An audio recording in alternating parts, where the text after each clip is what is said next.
Angus here back in the Zip Farm. We just wanted to do a quick video today to update you on something new we've learned since our Matrix Media cleaning video. This idea came to us from Abby at Farm Girl Greens, whose link is on our website, so make sure to check them out.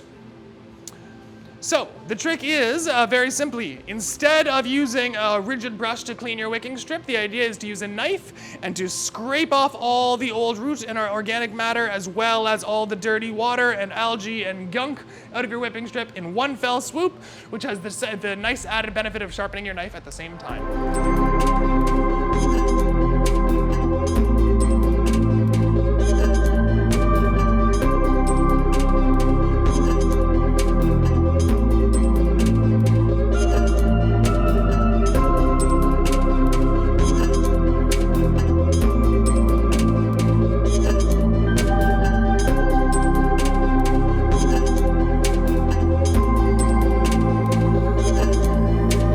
That's how we clean a wicking strip another way. Thanks for tuning in, thanks for watching, and thanks for the tips. Catch you next time.